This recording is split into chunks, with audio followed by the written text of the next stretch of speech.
Hi,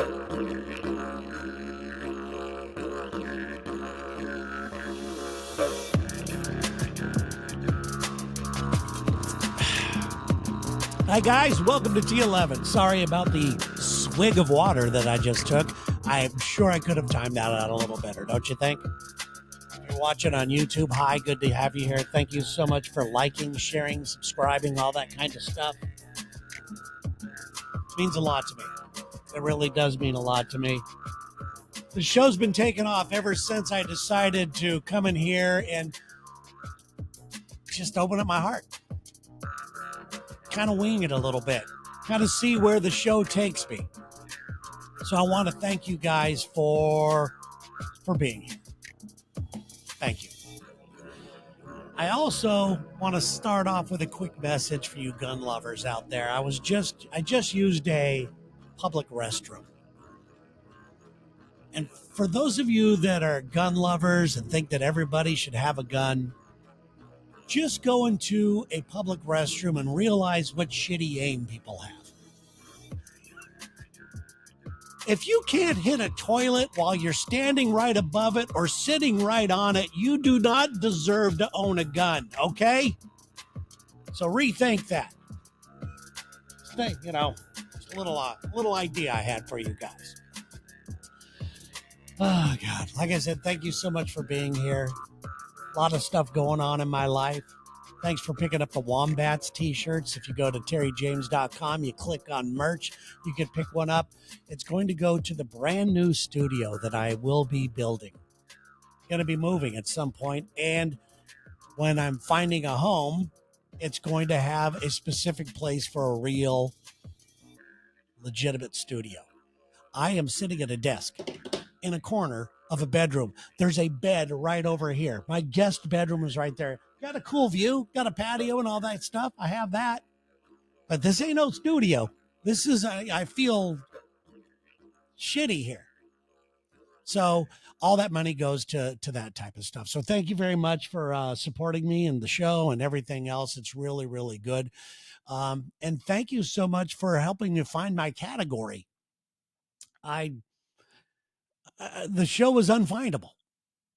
If somebody, usually when you go on and you're looking for a podcast or something on YouTube, you put in a category. I want comedy today. I want to learn how to sew. I want to learn how to make the best chicken fricassee in the world, so you put that in there. What do you put in for this shit? I don't know. So somebody reached out to me, and I really appreciate what you said. And I know you meant it as a compliment because you said, I mean this as a compliment. It said that I don't believe you are in the self-help business, which is obvious. I am not in the self-help business. I am a product of the self-help business. I am not in the self-help business. He said, you're basically in the Terry James business where you just want to make people feel good after listening to the show. And that's true. I want to feel good myself after doing the show, and I hope you feel somewhat more uplifted afterwards. I do not have any answers, but you do. You got all the answers. I have experiences that I could share with you that'll help you try to find some of your answers. Possibly, maybe not. Who knows? You just got to try. You just have to try. Before we get into things here, I went and saw comedy on Friday night. Well, Sherry's buddy was going to do some stand-up. He had never done it, and he'd had an open mic night at a local comedy club here in Seattle. Went over there. I even signed up myself because I can't resist. I used to do comedy for years. That was my whole job, doing stand-up comedy for almost 2.5 years. I did not have a radio job. I didn't have any other job. I was just on the road, driving around, living basically in my car in hotels, doing stand-up comedy. And it was a blast. It was so fun. The problem is, and why I wasn't successful, is not because I wasn't funny enough. It's because I got scared. I got really scared. I found my 25, 30 minutes of material that worked, and I never deviated from those jokes. I would write new jokes, but I was afraid to try them. And it was, I often wonder sometimes, a lot of times, what would happen had I got over that fear? Where would I be today? Just a simple decision like that how getting over one of my fears could have taken my life into a whole different way. Now, you can think like that and get mad at yourself, and which is, yeah, I've been down that road. Or you could go, you know what? I found something else I loved. I found radio I loved and I stuck to that. I have no fear when it comes to radio. Love trying new things, don't have a problem failing, and it's worked out well for me. So, yeah, if you're one of those young and comedians who wants to get out there and whatever it is you want to do not have fear of what anyone else is going to say. Don't worry about, what people are going to be afraid of your art, or you don't want to read something that you wrote, or you don't want people to make fun of you because you think you want to open up your own lawn business. Screw everybody. Screw everybody. Just get through that fear. And I guarantee you, if you just get through those things, those self doubts that you have, your life will change. There are many ways to get through self doubts. There's many, many ways to do that. And you're just going to have to find what works best for you. But you have those doubts right now. I know you're looking at me or listening to me and you're shaking your head. You're going, yep, I got them. Find a way to get through them. And I guarantee you, your life will change for the better.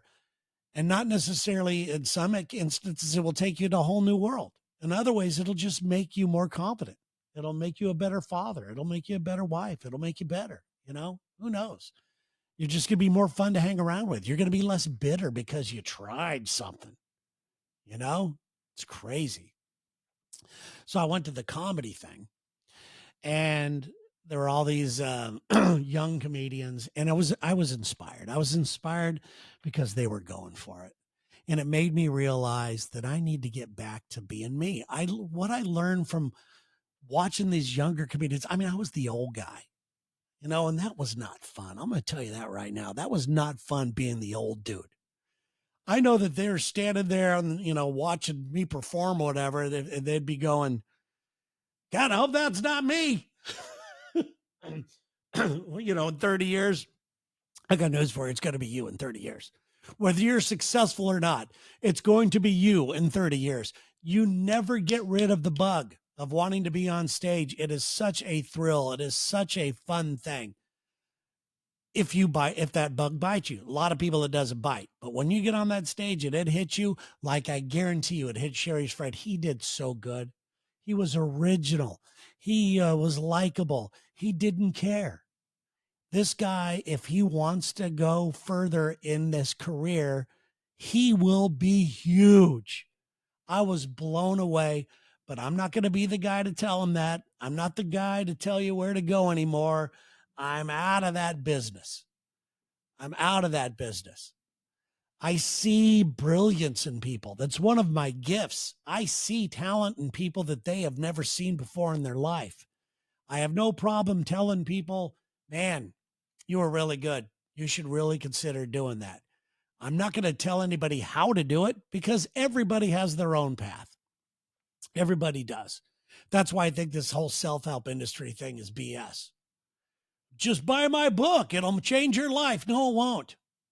You're going to change your life. No book's going to change your life.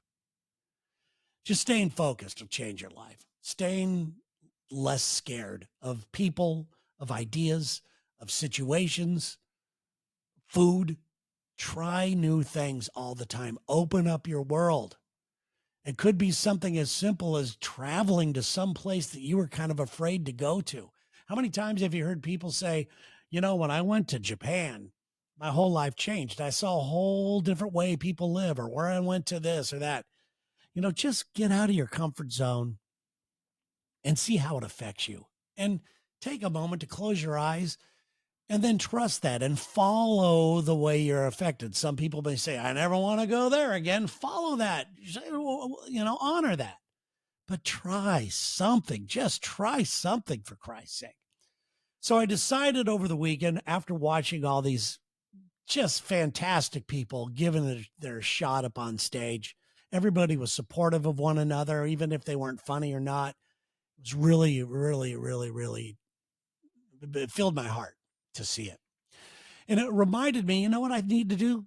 I need to get back to my basics. I used to be a journaler. And I know some of you are rolling your eyes right now, but stay with me on this because what I'm about to say here might help you. My aunts and uncles and cousins and all this stuff, they used to do these things called vision boards. It was my cousins basically.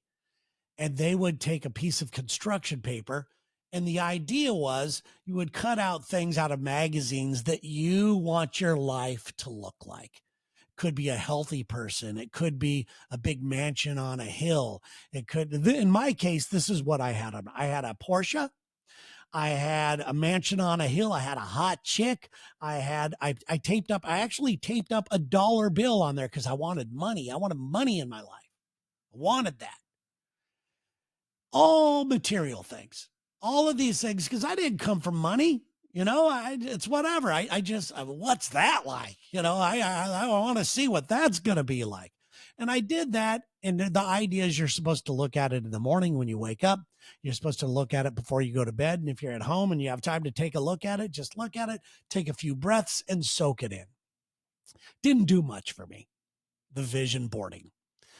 The journaling really helped me. At 15, I decided I was going to write in a journal. I had heard it from a book or something like that. I don't know where I got into it. But the way I journaled was not like a diary, like, oh, so-and-so made me so sad today. It wasn't any of that. Okay. I had categories in my journal, and I still could see this in my mind right now. I had journaled for many, many years. In fact, not that long ago, I had boxes and boxes and boxes of my journals that I had written in ever since I was 15 years old. And they all said basically the same thing on every page, basically said the same thing. So I decided not that long ago, I was just going to throw them away. I felt like I was in a place where I know how to manifest things. I got this. I don't need this crap anymore. Sherry was like, why are you throwing all this away? I go, well, first of all, we live in a small place. I don't need these. And I don't want to carry them around for the rest of my life. They work, they serve their purpose. It's time to let them go. So I threw them away. Probably, I think it's still an okay decision, but I'm still going to journal. I decided I picked up a new journal, and I like to have a nice book that I write in, something that I'm proud, that feels rich, that feels like, oh man, I'm going to write this stuff down, and I write it down by hand. It just has a feel to me. It's a sacred moment that I share with myself when I journal. And I would journal every single morning. And the first category was health. And it's so weird that I could remember almost verbatim what I would write down, because every day, like I said, I'd write them down. I'm 100% totally healthy and happy. I inspire others around me to be the same, is what I would write. And then underneath it, I would write what I did that day to achieve that goal. Did I work out? Did I eat right? Did I do that? The next one was finances. Shocking, because I didn't have any money growing up. I would write, I make at least $1 million a year for the gift of laughter, which is crazy that I wrote that down, but I would write that down every day, and I'd write down what I did that day to achieve that type of stuff. And it was very hard to fill in that category. The next one was a spiritual goal, that I wanted to find something that I found faith and power in, and that I could rely on. And I have been trying, as you know, many, many different things spiritually, and I still am. And I thank you guys for messaging me what works for you. It's very important that I hear from you on that. It was really neat. I've gotten so many neat lessons saying, Terry, God has helped for me, or Buddha has helped for me, or meditation has helped for me.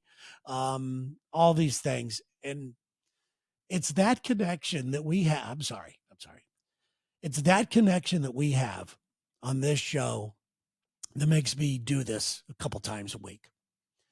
And I'm working. I am in progress when it comes to that, but I would write that every day. I would also write down a bunch of different, I had a little open category too, where like kind of what I thought that day and how I felt that day, a little vibe check, if you will. But journaling was very, very important to me. I wrote down what I wanted in a woman, what I believed I deserved in a woman. And I wrote it down, and I'm here to tell you, and this is I never wanted to say this, but I achieved everything I wrote down. Everything I wrote down. I made that kind of money for a while. I, I have the wife that I've dreamed of. Knock on wood, I'm healthy. I could be healthier. All that stuff, and I was because I was focused on what I wanted, and I would write it down every single morning, and at night I would write down under those categories what I did that day to achieve those goals. So I decided that I'm going to get back into it. So I'm excited that I've got this journal showing up. I was doing it ever since I was 15. I'm also going to get back to my alone time. As I think it's very important for me to be quiet with nothing around me, nothing on, no video games, no music, nothing. It's very, very important for me to do that.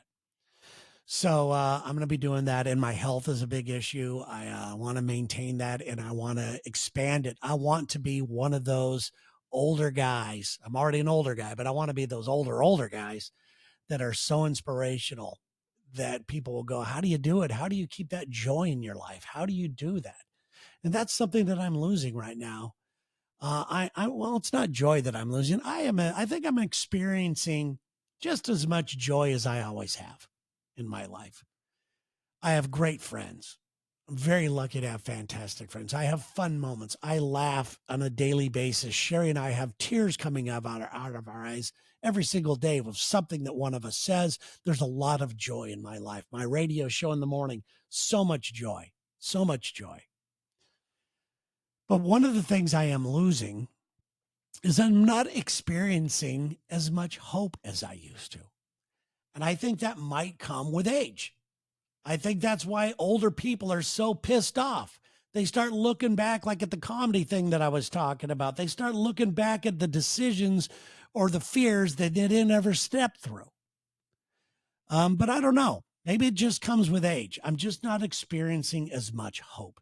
And I'm hoping that this journal, see what I did there? I'm hoping that this journaling is going to bring back that hope in my life, that belief in the universe, that anything can happen. Could be dead today, could be dead tomorrow, who knows? But I would love, and I hope that I could continue on and be an inspiration to all of my friends. I don't care about the world. I just want to be, to all of my friends, that type of stuff. Hold on. Sherry's going to come in here. She's walking in from work. I'm going to have her close the door here. Hey, Sherry, could you close this door? I'm in the middle of kicking some major ass. Hey, come say hi. Come say hi. Come say hi to the thing here. Okay. How cute you look. You look cute. How was work? It was good. It was good. You're out of breath. Did you take the stairs? Yes. Right here. All right. All right. We live in a high rise, the top floor, and she takes the stairs to get her exercise. Let that be an inspiration to you, huh? Look at that. That's my girl right there. Anyway, thanks for shutting the door. We're going to go to coffee here in a minute. But like I was saying, I don't have as much hope in my life as I used to. I really believe the universe had my back, and it's like now I'm like, what does the universe have my back for? My life's over. I've gone from wanting to create things really, really big to just trying to doing everything I can to hang on to what I have, and that's wrong. I know that's wrong. So that's why I'm going to get back to journaling right now. And it's weird because if you noticed the one thing that I wrote down in there that says that I want to make at least $1 million a year for the gift of laughter. I instinctively knew that you have to offer the world something to get something. You have to offer the world something. You have to be something for someone to get something in return. Whether it's a product or a service or just your soul or your spirit or your happiness or kindness, you have to offer something to the world to get something. And this is where embarrassingly I went wrong. I went from what can I offer the world to, I believe, to a state of what can the world offer me? What a big mistake. And I lived in that world for a good 10 years. And I just felt like I deserved stuff. I felt like, it's my turn. Give me something, that type of thing. And that was a very bad decision I made. So I'm back. I'm back now, and that's part of the reason why I'm doing this show. I don't care how many people watch it. It's nice. I would love it if this show became something. I would love it if I had a producer and we could really make some magical things happen, not just for me, not just financially, but for other people. So I've gone from what can I offer the world to what could the world offer me? And I'm proud to say that I'm back to what can I offer the world right now? And that's a good damn feeling. I never really wanted to be famous. It's nice to think about fame. It's nice to think about fame and fortune. I wonder what that's like. And I've had a little elements of little teeny bits of fame, depending on where in the world I am at the time and what situation I am at the time. But I never really wanted to be famous.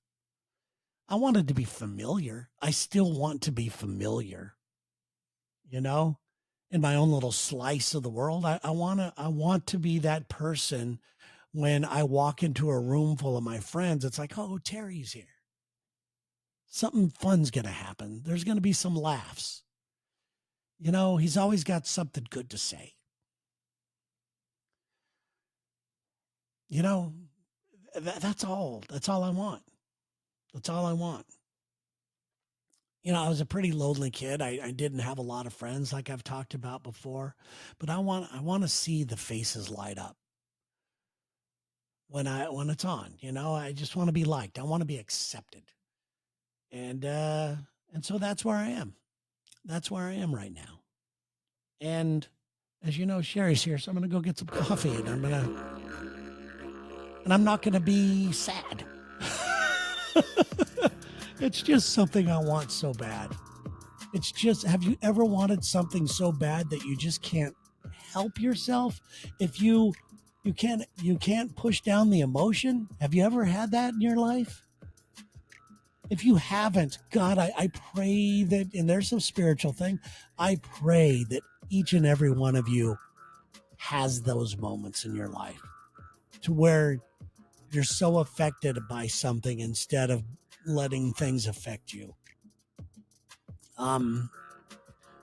It's called passion.